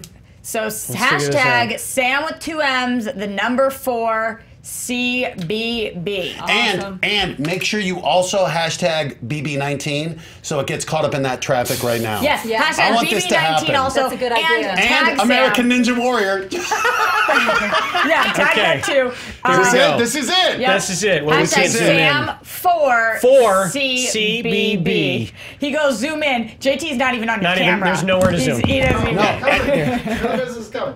Here's the other thing. I think this is not only is this going to get you on the show. Yeah. It's going to come down, I think, to America's voting, Sam. I and I think really we hope could so. be your biggest ally outside of the house. Who are you most So like? cool. What contestant this season are you most like? Are This you the Paul? season, I'm not a Paul. I'm not that aggressive in my manipulation. I'm more like a Dan Giesling or a Derek. Oh, okay. Yeah, Derek. Okay. A Dan or a Derek. Yeah. High ones. All right, so you go. hashtag Sam with 2 M's for the number CBB, hashtag BB19, and also tag him. Sam, where can people find you? I'm at Sam Levine. Oh, I'll write that one too.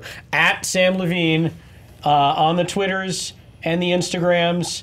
And come and say hello and tell CBS they need to make this happen. Oh, there it is. And you have that much space, and also hashtag TV fights because it all started yeah, here. hashtag TV fights. Yay! Absolutely. Hell yeah. you. Congrats on the Absolutely. victory. People tweet at him too, congratulating him. That was great. Audrey, such a great game today. Thank you for coming back and joining us. Where can everybody keep up with you? At Audrey Kearns on Twitter across the board. Please check out geekgirlauthority.com and at Geek Girl Auth on Twitter. And thank you for having me back. Of course, of course. Sam, we got you. Matt, where can everybody find you? At Matt Eisman on Twitter. We're nominated for an Emmy on Sunday night, and our finale. Thank you. Our finale is Monday night for American Ninja Warrior. And in case NBC has any confusion, American Ninja Warrior is without a doubt the greatest show I've ever worked on. My favorite reality show. Yeah. But I would love to see you on Celebrity Big Brother. Thank you very much. Me too. What about getting you on the Great British Bake Off? I love it. Where are we going? I want to see you on The Prophet. Listen, I will tell you, Celebrity Apprentice gave me an appreciation. It is so much easier to host a reality show than it is to be on one.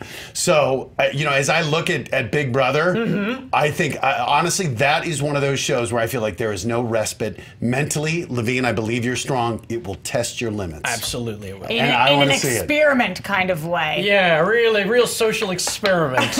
I think it would. I think the celeb one's only gonna be like 4 weeks or something. Yeah, they're not gonna do that long. All right, going over to days. the couch, Andy repping Sam hard. He did the wrong hashtag. This is what I've already been sharing all over. Oh, never mind. Okay, That's a huge hashtag. This is like the full name, so everyone knows all what's going on. right. So the hashtag we did. God. Wait, Andy, we can't really hear you because you're not in the mic. So the hashtag that we did previously was fake news. The real Hashtag Sam Levine, 2 M's, Levine for Slub Big Brother. That way it's all Guys, I we gotta can write. hear You don't even you. have to write a tweet with it, right, Sam? Yes. It says it all in one tweet. I'm on this. Sam Levine for Celeb Big Brother. There you go. There's really no question. I think it should be Sam Levine for Celeb Big Brother on CBS Also, starting in 2018. You gotta I tag think a little Allison longer. Grodner, who's the executive producer, who I've already tagged. I'm making this happen, man. Let's go. I love it. Oh my God, I love it. Wait, one more time, Andy. Read it for us one more time so everybody knows if you're Hashtag just Sam listening. Levine for Celeb Big Brother. 2 M's and Sam, don't forget. Tag Hollywood Reporter too, because they're doing stories on it. Okay, good. 2 They should M's get and Sam. Sam, and 4 is now written out because we like to confuse Yeah, I you guess I should guys. with a number or whatever. Nope, Sorry. we I already did it. Hey, when you're a champion of TV fights, you get as long a hashtag as you want. Yes, that is You so can't cut to true. my shot, guys. Stop cutting to my shot. They haven't zoomed out.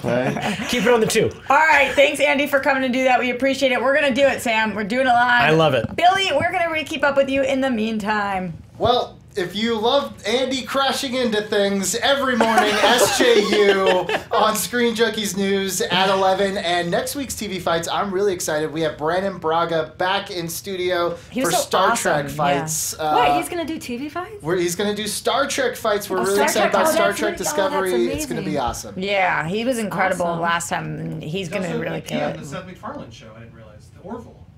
That's right. Yeah, we he do. is. Oh, Yes. Yeah, he is. The EP on it, yeah. Yeah.